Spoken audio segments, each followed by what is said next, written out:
Hello, welcome back to Occupy the Media. We're here doing live coverage all day with our partners from the Media Consortium. And we've had a lot of really interesting news that's happened throughout the last hour, and we're still working to cover that. In this hour, learning about history and heritage is good for young people, right? Well, according to the right-wingers in the Arizona legislature, that depends on whose heritage you're teaching. Is Occupy Wall Street the civil rights movement of our time? Find out why people are making this connection. And what would the U.S. look like without immigrant workers? We'll look at how industries like agriculture are being hurt by laws that target immigrants. I'm Jared Jacang Mayer. Thanks for staying with us. We're dedicating several hours today to give you complete coverage of May Day events going on across the country, and we're teaming up with other independent media outlets, as I mentioned, to do this. You're watching Occupy the Media's special coverage of May Day.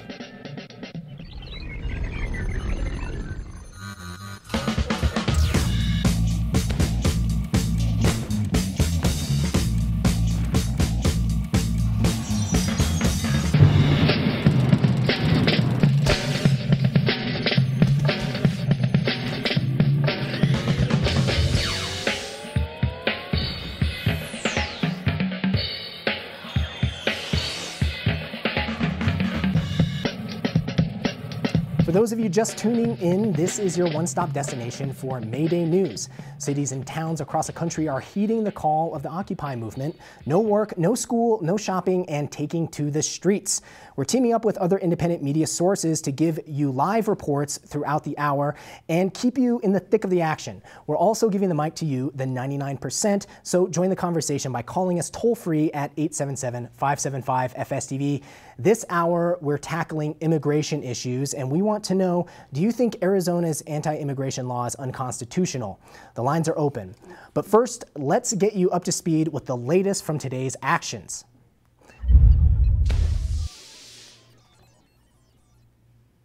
In Chicago, a large group of May Day protesters have blocked access to a downtown branch of Bank of America. Demonstrators gathered outside one of the branches on State Street, and Occupy Bloomington has been evicted. Police have removed Occupy Bloomington's May Day tents in Indiana. The police came in to evict the group early this morning before many of the events began that day. 800 workers strike in Joliet, Illinois, where workers at the Caterpillar plant have rejected a contract that they say doesn't include sufficient pay raises and is calling for higher health care costs. And in Oakland, activists have started their May Day actions. Protesters there are making several stops and have already gathered outside a Child Protective Services office and a Bank of America branch there. All right, that wraps up the latest May Day headlines. We're following the major general strikes, rallies, and marches across the country. Thanks to our independent media partners from the Media Consortium, and we'll continue bringing you updates throughout the show, and you can stay on top of what's going on by going to mediaforthe99%.com. Our focus this hour is on immigration and the massive rallies for immigrant rights. Sitting here in our studio today is Anita Gonzalez, an immigrants' rights activist based here in Denver, where we're at. And back at the table is Marcy Miranda, FSTV's news producer. We also have investigative reporter Greg Palast on Skype from New York City. Greg Palast, thanks for joining us. Okay, well, in a second, I definitely want to talk to Greg a lot about particularly voter suppression laws going on in different states.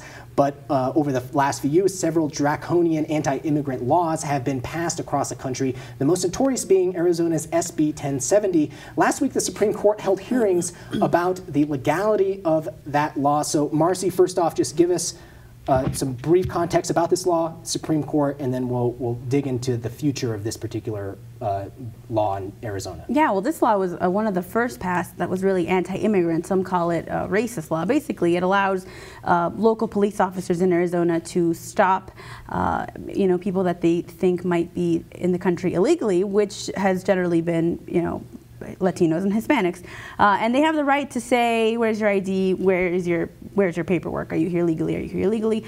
So it went up to the Constitution, or to the Supreme Court. They're questioning the constitutionality. Folks there are saying, well, it's a federal decision, immigration. It's not up to the states. But the really interesting thing is that since Arizona passed its law, there have been several other states, including Alabama, to pass really similar and sometimes more restrictive laws that are in the same vein. And this is in the news right now, as you said, because this challenge to that law is at the Supreme Court right now, and there's certain aspects of the law that they're challenging and certain other ones that they're not. But Nita Gonzalez, quickly, give us your take on SB 1070, big issue for immigrants' rights activists across the country.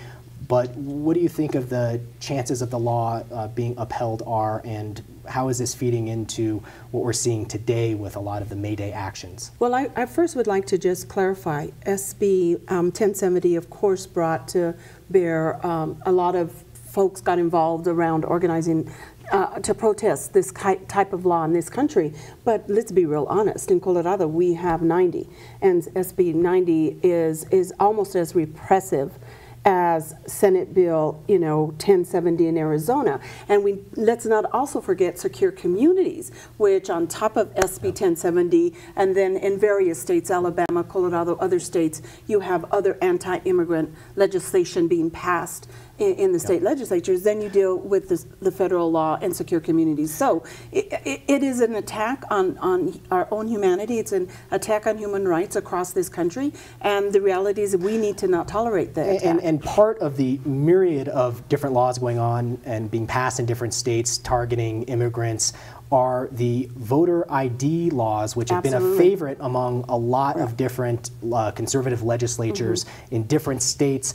Greg Palast, you've covered voter ID laws, you've covered election fraud all across the country for many, many years. What do you make about what's going on here with a lot of these voter ID laws that we see across the country?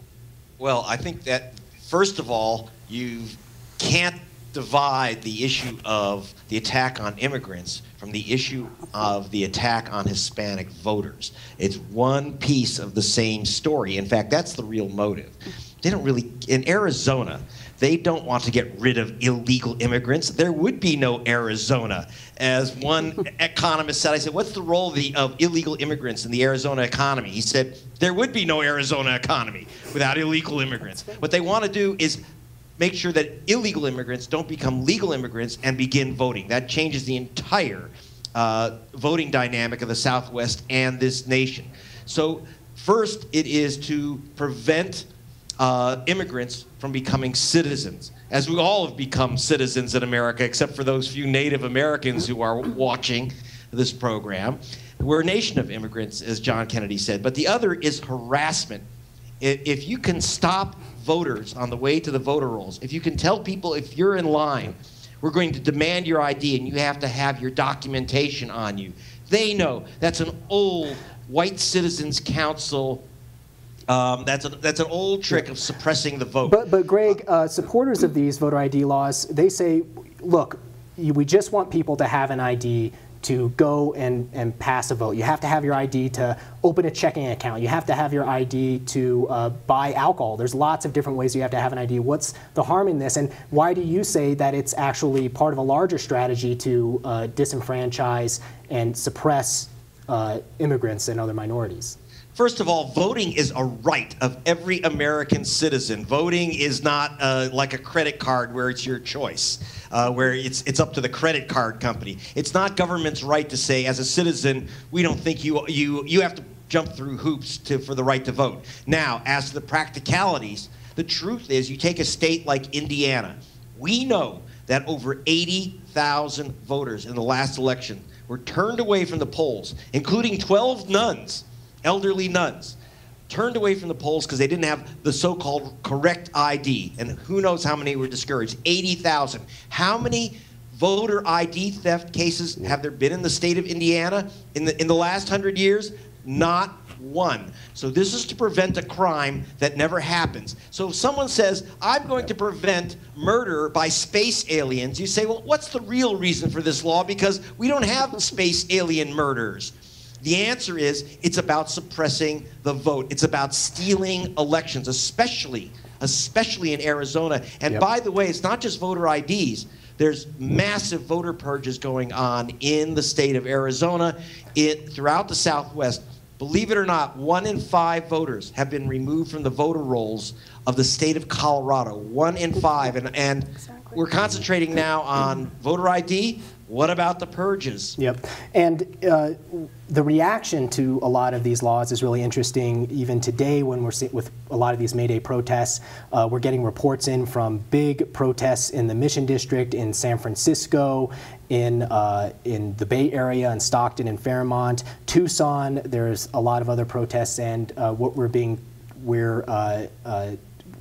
noticing that there is, this does seem to be one of the main reasons why people are coming out to come out there and protest a lot of these laws. But let's shift to a little bit of a different topic. Still in Arizona, legislators have banned ethnic studies in the Tucson Unified School District. It's a school district made up of mostly Mexican Americans. Legislators went one step further, banning certain books that they thought would aid in the teaching of Mexican American studies. So Nita, this is another law that is not only is reaching into the schools, not just instructing police on how to deal with undocumented well, people. And it's clearly one law that strikes at the heart of having the type of country that really is a country that exhibits democracy.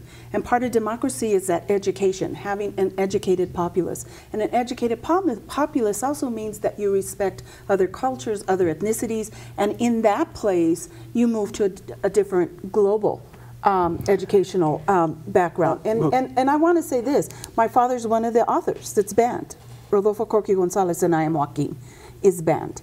And so it's similar. Really? They banned I Am Joaquin. They banned Message to Aslan, which is a number of his poems and writings that have been published as part of a civil rights series. Well, the interesting thing too is that they cloud this as saying it's an ethnic studies ban, but really, like Nita's saying, they really target Mexican American studies in particular. Folks, you know, Mexican Americans like Jorge Gonzalez. You know, it's not that they're saying it's not that they're saying, oh no, Asian studies, Chicano studies, no Native American studies. Well, at least one group is speaking out against this district policy. Tony Diaz is one of several activists that's bringing those banned books back to Tucson. So we have a clip, check it out. Arizona tried to erase our history. We decided to make more. So we've unleashed this informal network that's galvanized into a national movement. Right now, there are Libro Traficantes across the country. Even right now, here's the irony of it. Tucson is a really cutting-edge cultural place. They've got a great book festival. So right now, today, they're convening to celebrate writers like Luis Alberto Uria. But these are also some of the authors whose books have been confiscated from the classrooms. So Tucson is also at the middle of this controversy because Arizona has spent a lot of time making our people illegal, and now they want to make our thoughts and history illegal, and that's too much. So with the Caravan, you can get the full schedule at librotraficante.com, and we are basically bringing all the books back that were confiscated and taking out of classrooms during class time. The other cultural offense here was that administrators were forced to walk into classrooms while school was in session and in front of our young box up books by our most beloved authors, and that's too much.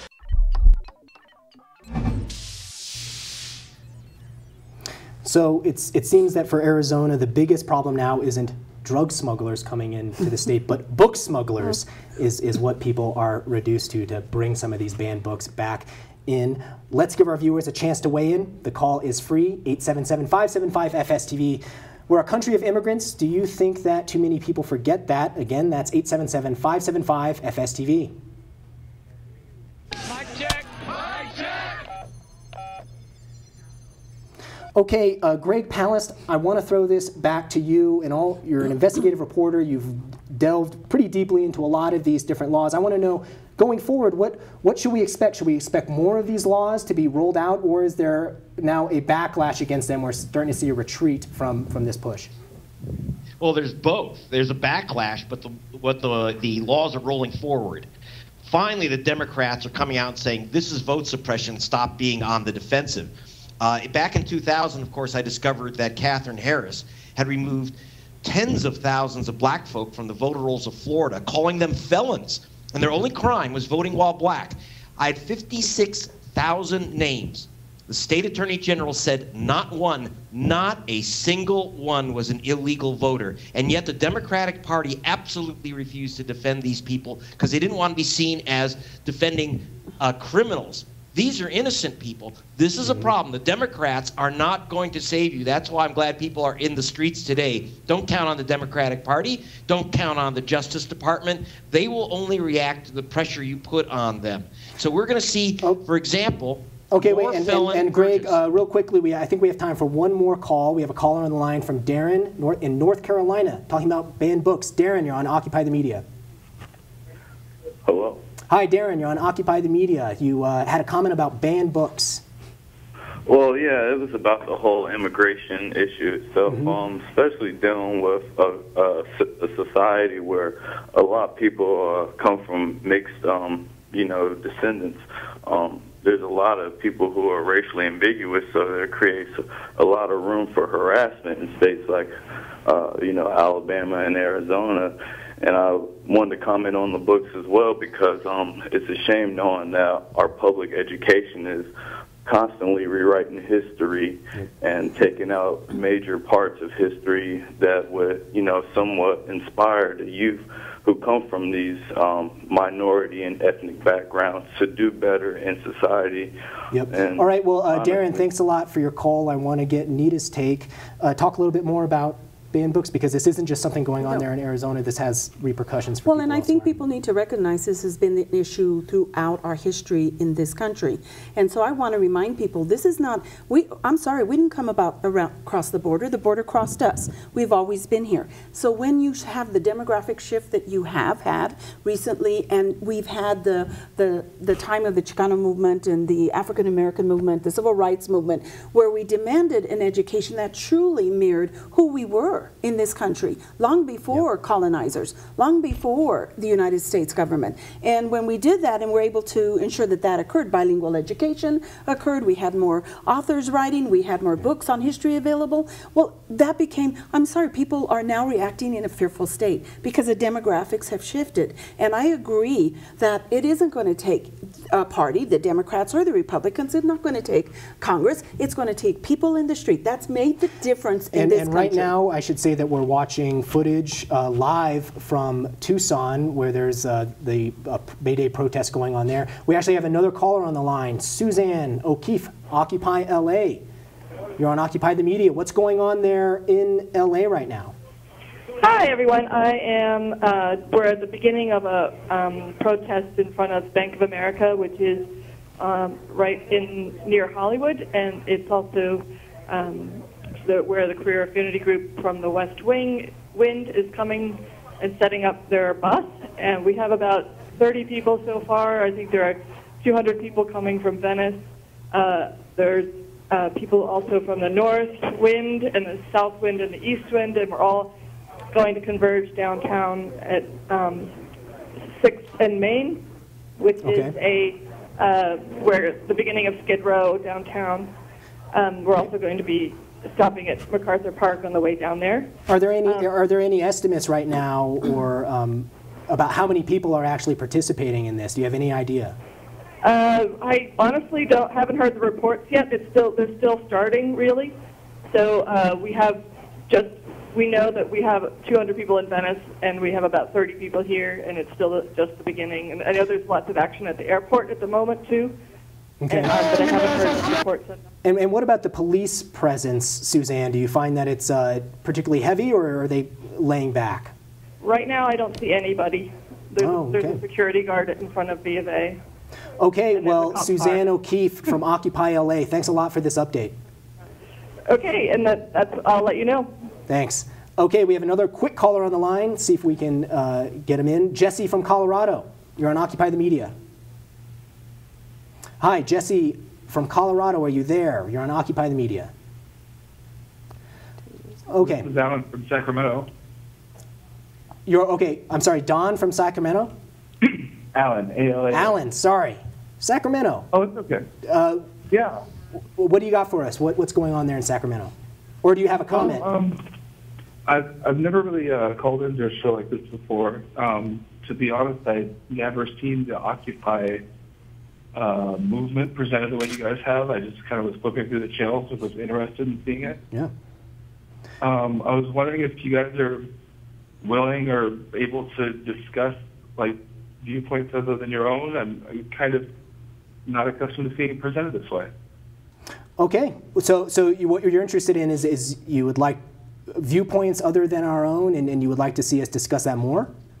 Well, I kind of have a way that I've always viewed things, and I'm not at all like a skilled debater or anything. I'm just wondering if I can maybe present. Well, do you have a quick comment or something that you want to say, because we're running out of time here? Oh, okay, I understand. I guess with a limited amount of time, the only thing I would bring up is something that I found probably to be somewhat intellectually dishonest. And I'm sorry to... okay, we have to move on. Sorry, thanks a lot for your call. You can check us out on our Facebook page and leave your comment there. Greg Palast, let's get back to voter suppression and some of these laws like SB 1070. How do you see this playing into the Occupy Wall Street movement? Do you see that it really fitting in and being a big motivator for people out there? Absolutely. This is why we occupy. The whole point is democracy. When we're talking about 99% versus 1%, they don't have 1% of the money. They've got most of it. They've got the political power. The Kochs have put up nearly $250 million with their friends, Americans for Prosperity, Karl Rove. Crossroads GPS has put up another $250 million. That's going to be used substantially to create massive database, something they call data trust, which is going to be used to challenge voters. So the 99% weapon against the 1% is one thing at this moment, and many things, but one of them is the vote.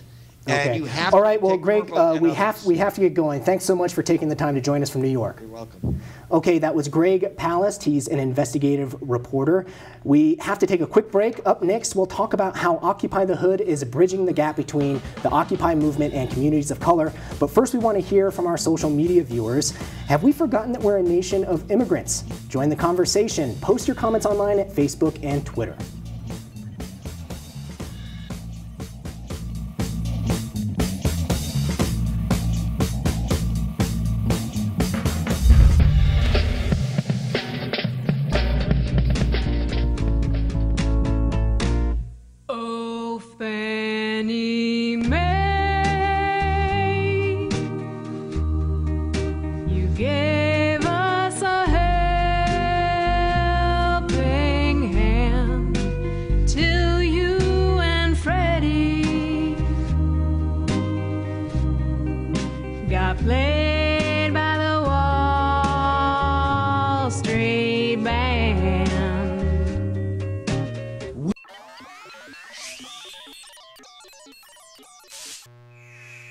Packers. Viking. Packers. Viking. Viking. Red state. Blue state. Vegan. Carnivore. We come from different places. Uptown. Downtown. Optimist. Cynic. We come to different conclusions. Half empty. Half full. But when we live united, we create real, lasting change in the building blocks of life. The education, income, and health of our communities, our families, united. Even the person next to us. Live united. Real change won't happen without you.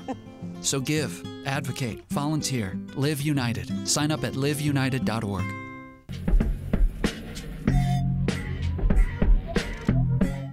Once corporations used to be tuned in to what is in the best interests of their communities and country, they're now tuned in to only what's most profitable, even when that profit comes at the expense of their communities or their nation. They become predators.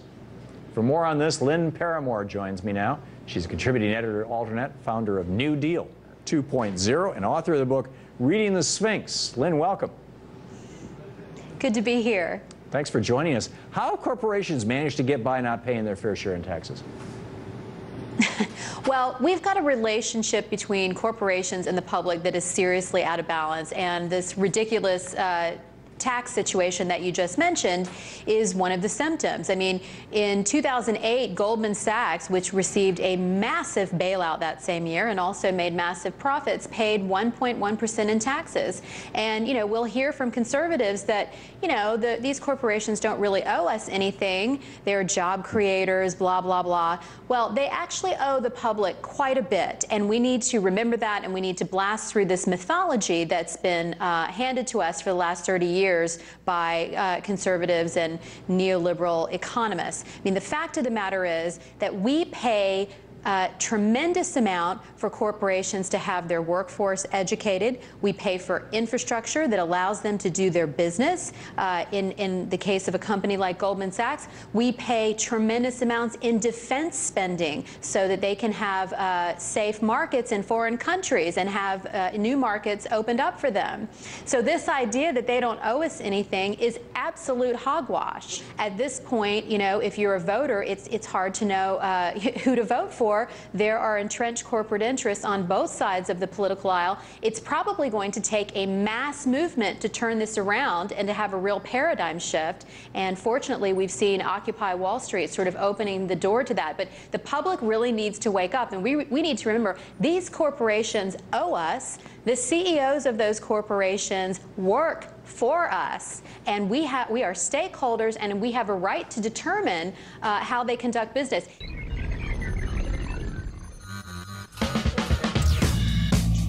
Oh, Fannie Mae,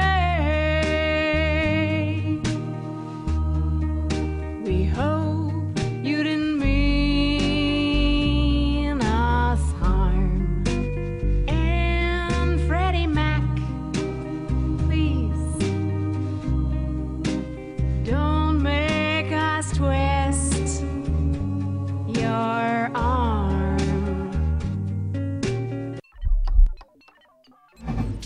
But then I...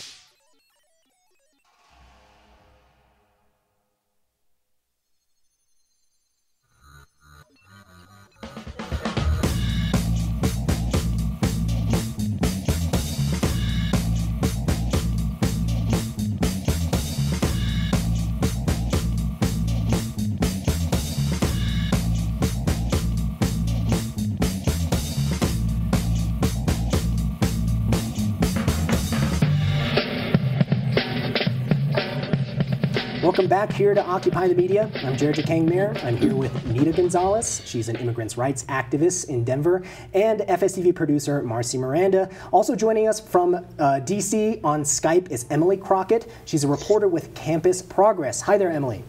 Hi, how you? We're doing great here with trying to juggle between all of these different technological formats, and it's been a pretty big adventure. So thanks a lot for coming to us via Skype. Are you on a cell phone? I am in. I'm on my iPhone 4S here. Yeah. So real quickly, we're going to start and talk a little bit about Occupy the Hood in a second, but we really want to hear what is going on there in DC. Tell us about the scene. Okay, so right around me, there is not a whole lot happening just yet. There are some, right now I'm at Meridian Hill Park, otherwise known as Malcolm X Park at 16th and Euclid.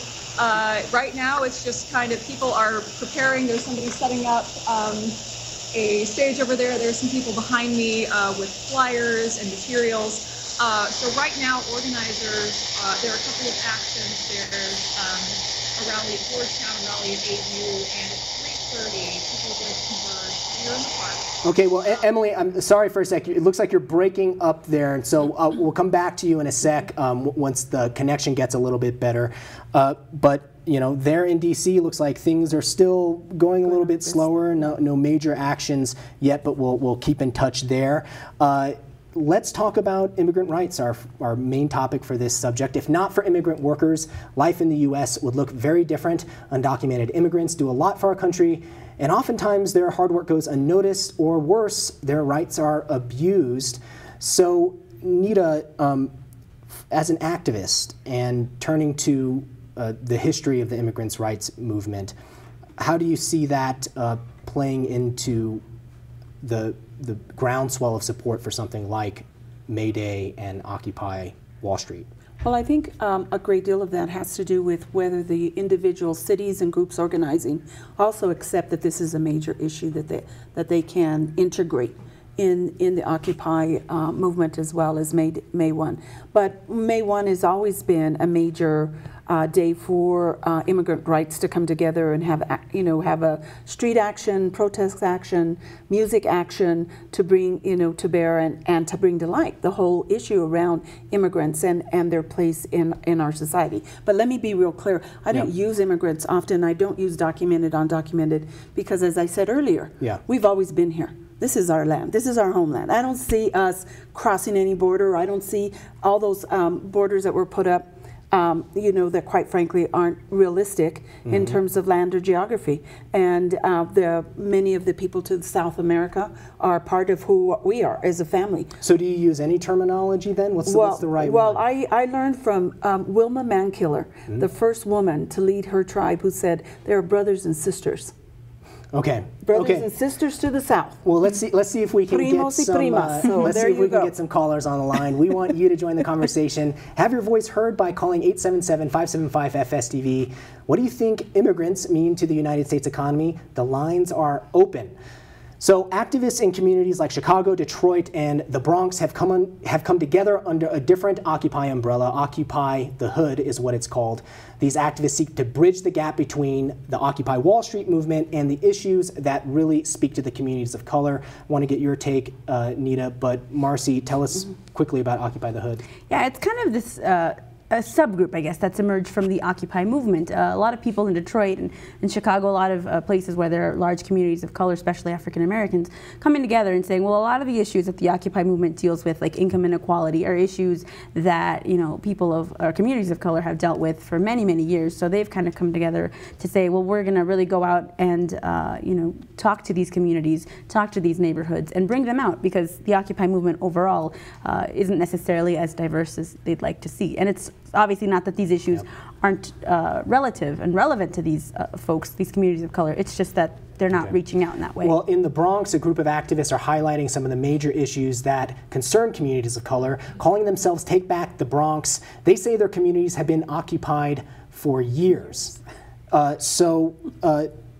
Marcy, tell us about what's going on there in the Bronx. What is it? Yeah, well, I mean, it's this group that's saying we've been occupied, for centuries. Kind of like Nita was saying, the border crossed us. They weren't brought. They were brought here. Like African Americans, for example. So they're saying for us to say we're occupying the hood, that's incorrect. We're already occupied. We're taking back what's rightly ours. And this isn't just happening in the Bronx, this is also happening in Arizona, New Mexico, occupations that are calling themselves unoccupied New Mexico. Yep. Oh, and we actually have a clip of that, so let's roll that package now. I'm a part of Take Back the Bronx, and we were formerly known as Occupy the Bronx, but we changed that real quick because Occupy, we recognize that has a very negative connotation within communities of color. And as individuals who were taking part in the activities in the Bronx, we didn't even feel comfortable with that because we recognize the Bronx and other communities of color, Harlem, Washington Heights, Brooklyn, we're already occupied. We're occupied by police. We're occupied by gentrifiers. We're occupied by landlords that don't give a shit about us. We're occupied by corporations that don't give anything back to our communities, that just take. So why are we going to say occupy? We're not occupying. We're taking back. So that's where the name Take Back the Bronx came from. West Harlem is very much so a family-oriented in a way that was very results-oriented. We sort of lost people. And so what we've been doing as a group has really been focusing on how do we engage those families to get them part of the conversation about how do we solve problems in our community. So from there, we started realizing that if we really want the hood to be there, if we really want the community to be there, we need to do more base building work, right? We need to be talking to people. We need to build community with people, because it's never going to happen unless we do that. So I guess for us, in my opinion, we really stopped being activist-based and more organizer-based, right? Because Occupy Wall Street, OWS, you're sitting down there in Zuccotti Park, great, but you're not building in a community, so you're not organizing. You're being an activist because you bring attention and you do whatever else you do, but if you're working in a community like in the South Bronx or in any part of the Bronx, you need to be organizing with people. People need to know who you are. You need to know who people are. You need to build those connections. So realizing that, we started doing more base building stuff, which was going out into communities and door knocking and talking to people and, asking people, what are the issues that you guys want to focus on? What are the issues that we can come together on as a community?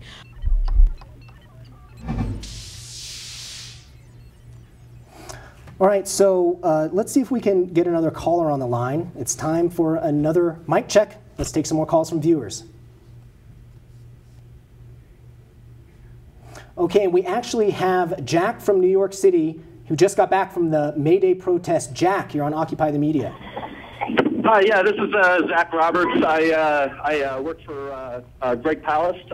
Okay. I've been out in the streets following the Wildcat march for the past about 45 minutes or so. It seems a little bit longer. It's been a bit of an ordeal. So tell us, Jack, what does it look like there? What are you seeing there on the streets of New York City?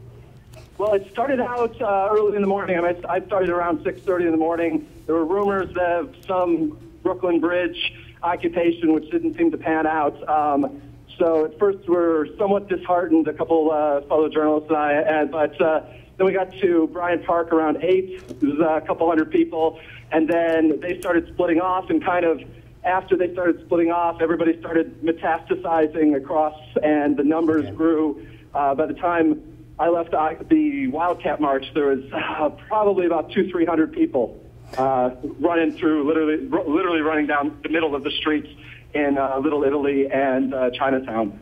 Okay, great. Well, Zach, we actually have to close out here, but thanks a lot from your report from New York City. Keep us informed about what's happening there. And that was Zach from New York, not Jack.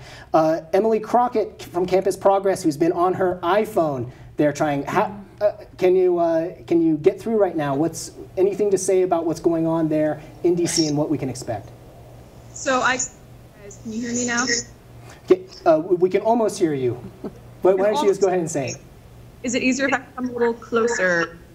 So, Emily, what does it look like there in DC? What can we expect for the rest of the day? From the rest of the day, here at Hill Park, otherwise known as Nelson Park, be a big with entertainment is at 3:30.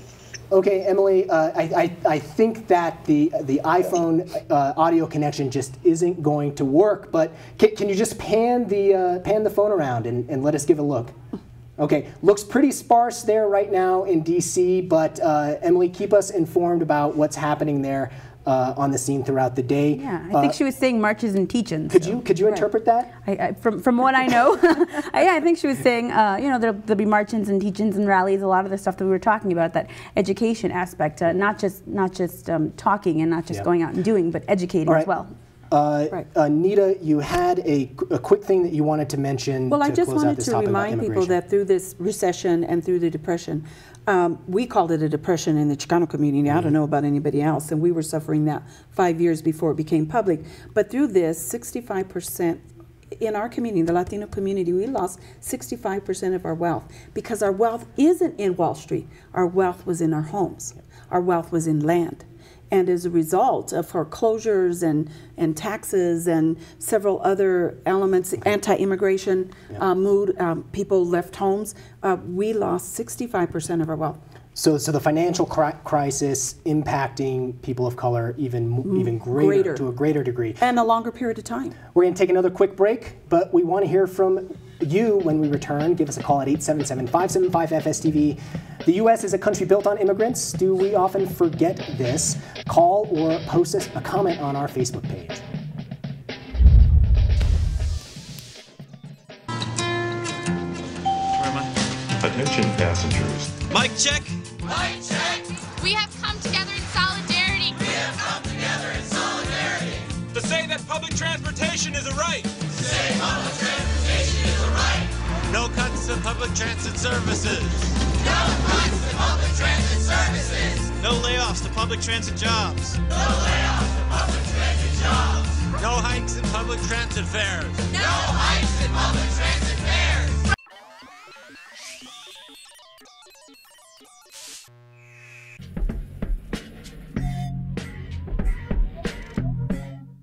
Last week, the Wisconsin State Assembly began debate on Assembly Bill 110, which provides a generous tax break to private for-profit schools. All around the nation, with the help of high-powered lobbyists, similar legislation is being pushed that promotes the interests of private for-profit schools over the free public schools. But this particular piece of legislation, Assembly Bill 110, was extra special. When Democratic State Representative Mark Pocan read the legislation, he knew it wasn't the first time he had seen it. In fact, he saw the exact same bill just months earlier while attending an annual conference for, guess who, the American Legislative Exchange Council, or ALEC, the right-wing think tank that writes corporate-friendly legislation, then hands it over to state lawmakers to pass in their respective state legislatures. So Representative Pocan went on the floor to say this about Assembly Bill 110. I went down to New Orleans to the ALEC convention last August. I remember going to a workshop and hearing a little bit about a bill they did in Florida and some other states, part of their efforts to dismantle public education. And there was a proposal to provide special needs scholarships. And lo and behold, all of a sudden I come back to Wisconsin, and what gets introduced? Get ready, I know you're going to have shock look on your face. A bill to do just that, the exact model legislation. Now, I know. Joining me now is State Representative Mark Pocan from Wisconsin's 78th District. Representative Pocan, welcome back. Thank you, Tom. Thanks for covering ALEC a lot. I think this is a very, very important story. For our viewers who don't know what ALEC is, can you just give us a quick and dirty explanation here? Sure. It's a corporate dating service for special interests and conservative legislators. It's really billed as a policy think tank, but it's funded by corporations. It's for corporations, and they provide model legislation to conservative legislators. They introduce it in states, and they pass it. And it has nothing to do with the public good, but it has everything to do about corporate profits. And you actually went down to Louisiana and sat through one of these ALEC meetings. How'd you get in? Well, I joined. As a legislator, I can join for $100. For a corporation to join, it's more like $25, $50, or $100,000. But I joined specifically to get a password to get model legislation and to be able to find out what ALEC was up to. And I really appreciated when I was down there this summer.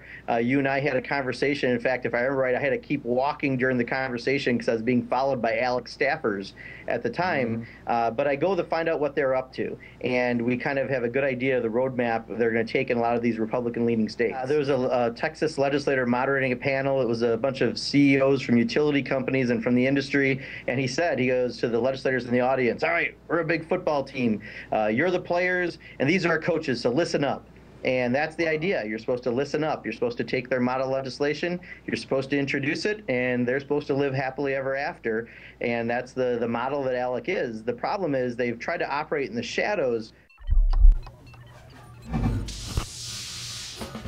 Welcome back to Occupy the Media. I'm Jared Jacang Mayer. Joining me are Nita Gonzalez, an immigrants' rights activist, and from Yes Magazine, executive editor Sarah Van Gelder. We've also got Rebecca Burns, a reporter for In These Times magazine, on the line. Hi, Rebecca. Are you there?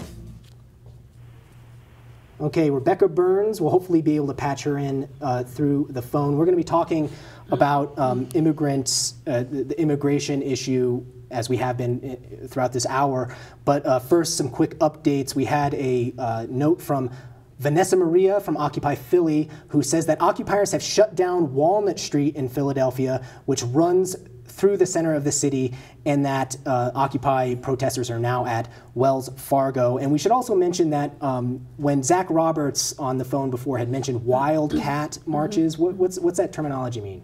It means it's a march that is not permitted. So the people who choose to go out on those marches are the ones that are choosing to risk arrest because they'll just be out in the street. And those are distinct from the permitted marches, which, since they're First Amendment rights, and that separation is made because? Well, for a variety of reasons, but one of the really important reasons is it makes it possible for undocumented folks who may not be ready to, who may not be in a position to take the risk of arrest. They can be part of the permitted marches. Folks that do want to be a little bit more out there and a little bit less sort of adhering to the standards of the police force, they can just do their thing too. And so let's move into our first topic here, which is about immigrant labor.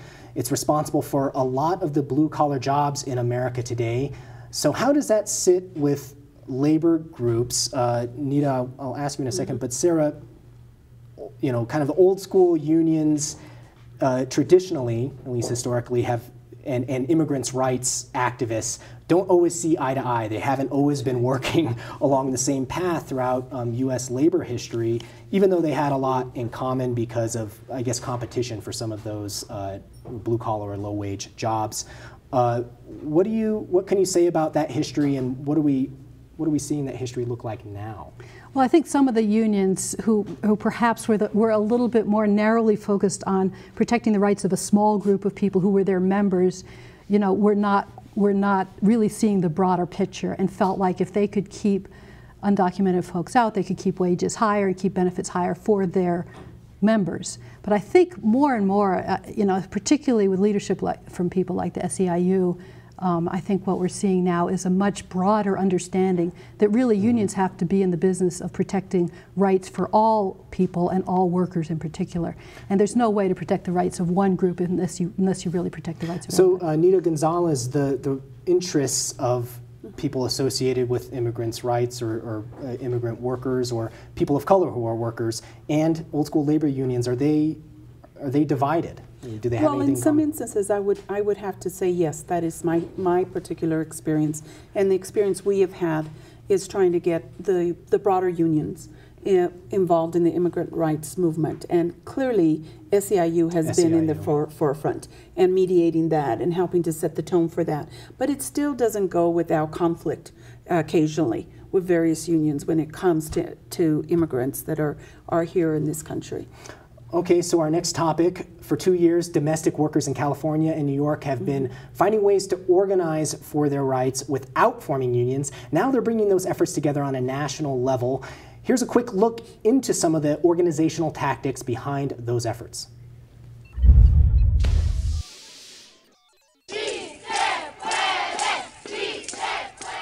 Supporters of the California Bill of Rights say that the legislation would close some existing gaps in labor laws with protections like rest breaks and overtime pay. In January 2011, hundreds marched in Sacramento to advocate its passage. You're joined by hundreds of people throughout California here to win the AB 889 Domestic Worker Bill of Rights. The California bill is inspired by a similar law that passed in New York. Workers in other states, including Illinois and Maryland, are considering pushing for their own Bill of Rights laws. This momentum for workers' rights comes as the issue of home care is growing. As the baby boomer generation retires, 10,000 people turn 65 every day, and more women in the workforce are relying on nannies to care for their children. Workers want to ensure that this growing industry provides quality jobs, but some say these changes will make home care unaffordable. If somebody is used to having a 12-hour or 24-hour shift, they will need to split that shift up into less than 8-hour shifts. And I know firsthand that hiring new attendants and training new attendants can be difficult, but I also know firsthand that it's possible, and we all know it's possible.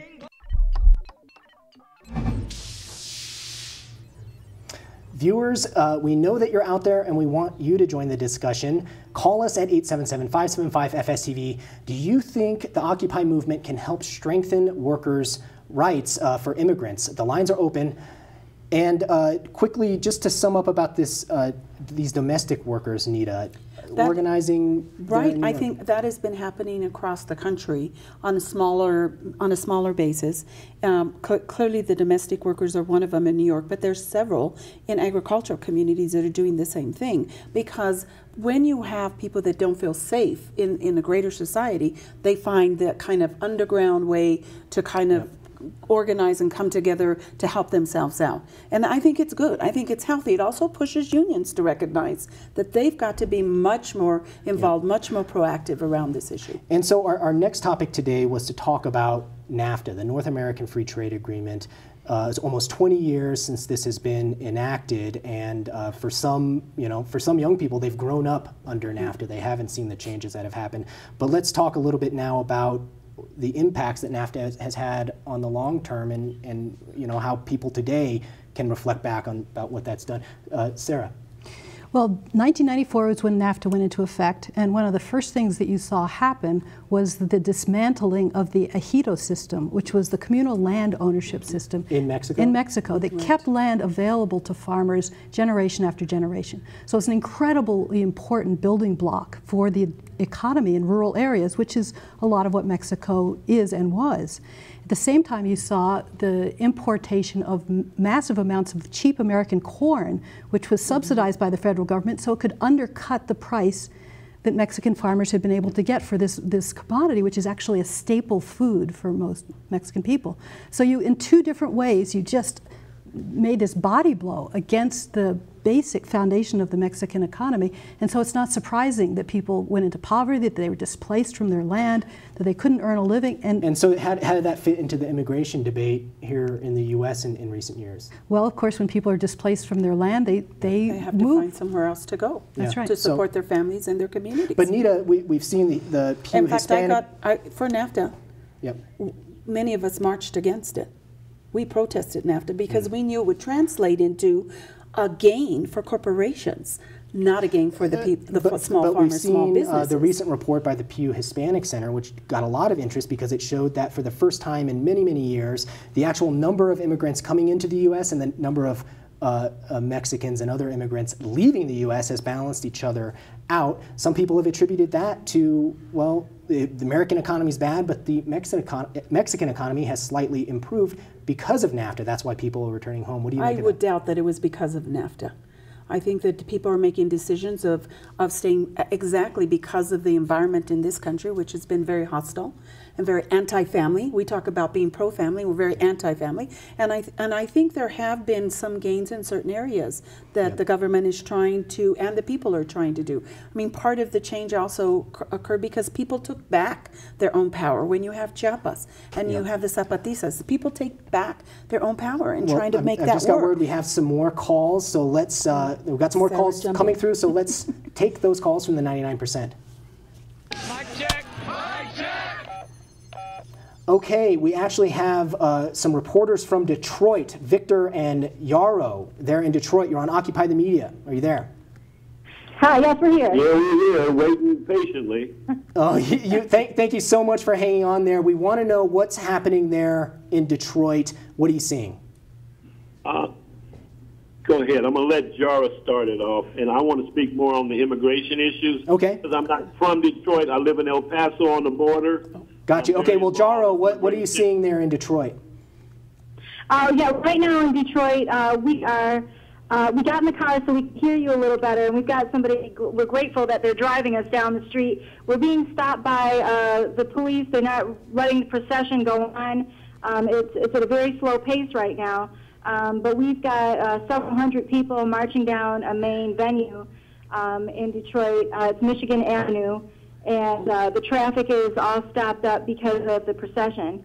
We started our rally in Clark Park in an immigrant neighborhood, and then we proceeded to Mayberry, one of the schools that are under threat of being shut down, and we went to our dilapidated, famous train station and talked about green jobs, and we just left there and headed to the bus station to talk about transit because they're shutting down our buses here. So that's going to be our next stop.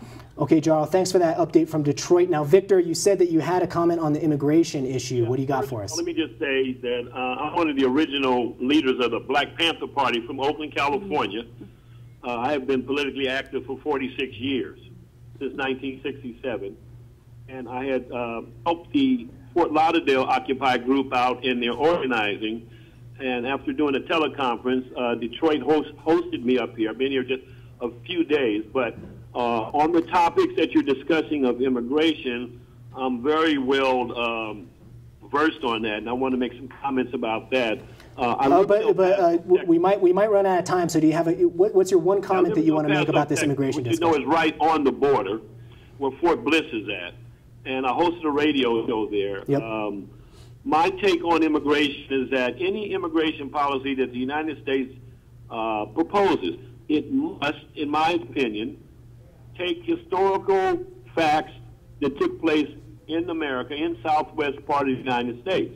meaning that all that land, as you know, once belonged to these same immigrants who are now coming into our country illegally. So to formulate an immigration policy, those political and historical facts, I think, should be inclusive in formulating an immigration policy. Okay, and so Victor, it sounds like when you're talking about comprehensive immigration reform, you're also talking about even going back and looking at back into history whose lands were actually taken. We actually have to go. Thanks, Victor Anjaro, calling in from Detroit. So, any last points here on this immigration issue and how it's actually fitting in to the Occupy Wall Street movement and May Day? Every call, it seems that we're hearing the immigration issue is a big one. Well, May Day is an international day for workers, and workers it appeals to workers across the continents.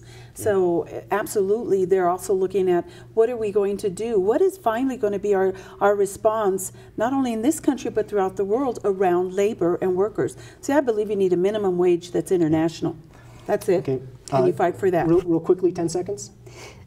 I think the question of NAFTA and the other so-called free trade agreements are also about transferring wealth from the 99% to the 1%. So that's 99%, you know, that's where we need to come together. All right. Well, thanks so much. My guest this hour, we tried to get Rebecca Burns in there from In These Times. We'll see if we can get her later. Sarah Van Gelder, executive editor of Yes Magazine, and Nita Gonzalez, an immigrants' rights activist. Thanks so much for being here. Glad to be here. Thank you. Jared. Okay, we asked our Facebook and Twitter followers, what do you think would happen to the United States economy if immigrant workers weren't here? Kate writes, are you kidding me? There would be no U.S. economy.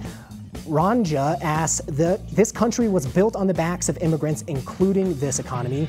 Jamie says, I think that the U.S. economy would tank fast without immigrants. All right, thanks for joining us on Occupy the Media. We'll be back in our studio here in Denver in just a few hours, but don't go away. We're passing the baton along to Tom Hartman and his team. So stay tuned for the latest May Day coverage right here on Free Speech TV.